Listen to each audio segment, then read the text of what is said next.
government continues to say it's found no verified evidence of extraterrestrial technology. So is this real transparency? Is it distraction from everything else that's happening in Washington?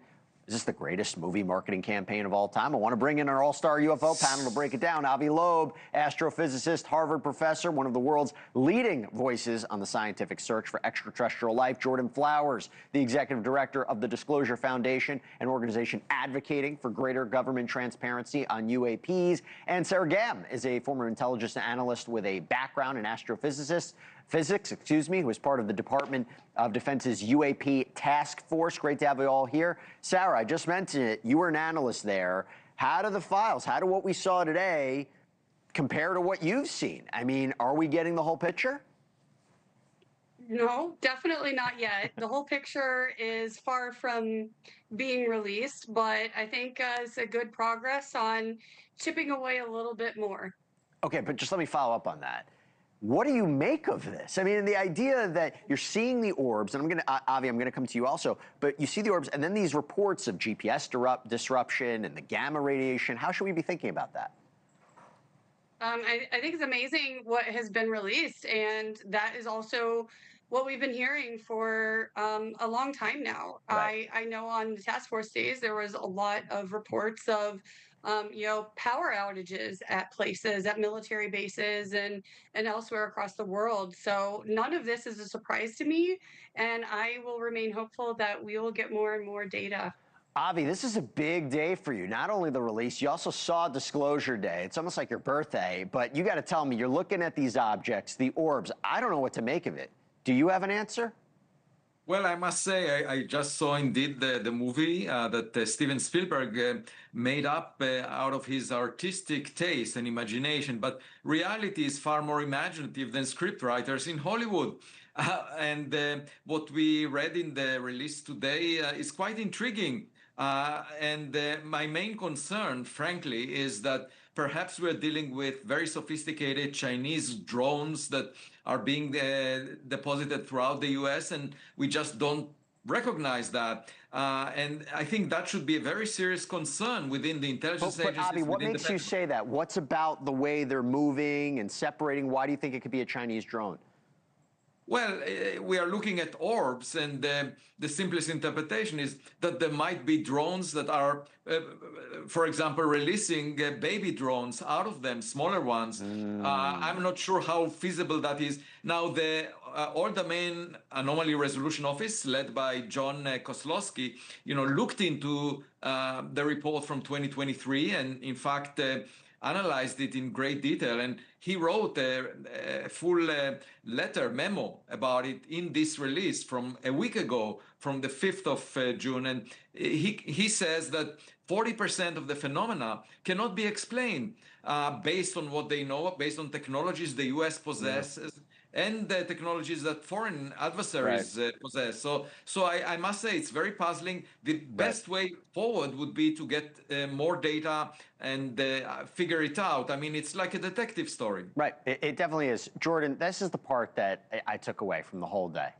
The FBI reaction, right? It's not just accounts of, hey, we heard these reports, interesting. You got FBI agents saying, are you seeing this? Their own, and that goes to the larger part where people who believe that this is a cover-up, people who believe that the government knows exactly what it is. If the FBI seemingly doesn't know what this is, what do you make of that? That's exactly right. The FBI, and this is important for your audience to understand as well, not only are senior members of Congress taking this issue extremely seriously, the FBI is actively investigating several different aspects of this phenomena, from potential criminal activity involved in treatment of whistleblowers to the incursions against our sensitive military airspace. So the FBI is involved, and I have been told on Capitol Hill that the briefing that the FBI has been providing to members of Congress about this topic has been, quote, the hottest ticket in town, and more members have been receiving that, and I think that's one of the reasons why this topic has escalated rapidly from maybe a top 10 issue to truly a top 3 issue in this administration. Jordan, just to stay with you for a second, how does this fit into the disclosures we've seen so far? And I think I'm just going to keep using the word disclosure because I like it, and also it's Disclosure Day. But how does this fit into the overall disclosures, the file dumps that we've seen? And I got to tell you, I'm actually impressed by the level of transparency by what we're seeing in these documents and these videos. But where do you see it? I'm impressed too. It's a step in the right direction. With some of our prior conversations, we have talked about how there wasn't analysis that came along with some of these releases. Dr. Loeb made a great point about there was a memo included in this release from Dr. Kozlowski, the director of AARO, that actually provided analysis. So that feedback is being heard and apparently satisfied. Dr. Loeb issued a write-up, which I thought was great, from his website. And then we have the members of Congress having a press conference today that you showed pictures from. I was at that press conference. I was standing behind David Grush and Representatives Burchett and Luna. And I tell you what, they are absolutely pushing for greater transparency. And as Sarah said, we haven't seen the last of it. There is significantly more data to be released. And a lot of things that could be released are things that the task force worked on. Sarah, let me go back to you for a second. How well does the government run? How much are they investigating this? I talk about the files being obtained from CIA, FBI, DOD. What do you think is going on behind the scenes in terms of an investigation to find out what this is? Yeah, I can validate for certainty that there's a lot of research that goes on behind the scenes. So when I was on the task force, we would do anything and everything. We would reach out to the drone operators, like if it was an MQ-9, to get what the emotions were like there whenever they first saw it, how hard it was to reacquire, investigate weather data. I mean, you name it. We would research bird migration patterns over whatever spot it was in the world.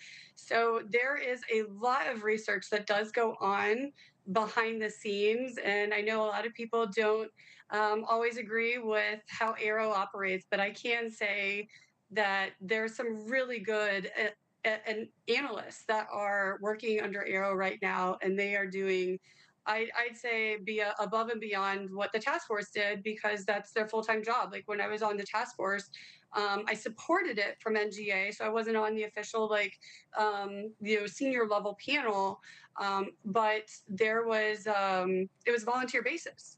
So these people are, that this is their full-time job, and so they take it very seriously. And I give them kudos for what they're still doing now for the research that goes on. Avi, you get the final word. We have about 45 seconds. What do you make of that Starbase audio? Oh, I think we can pretty much ignore that because it was a side comment that is not indicative of something real. We actually, Artemis 2 flew over the far side of the moon, and there wasn't anything unusual over there. So I think most importantly, if you are down to earth in your thinking and you're trying to be as realistic as possible, and that's what the intelligence agencies are supposed to do, you have to be intrigued by this because you're not doing your job. There are objects over sensitive sites within the U.S. that are potential threats to national security. We have to figure it out. There needs to be more funds allocated to the research. And, at the end of the day, if it's human-made, we have to protect the U.S. against that. And I hope it's the proper funding. But look, with the more interest in this, that's probably what you might see. Avi Loeb, Jordan Flower, Sarah Gam, thank you so much for coming on. Really, really appreciate it. Thank you for watching. Subscribe below and download our NewsNation app right now on your phone, and you will get fact-based, unbiased news for all Americans.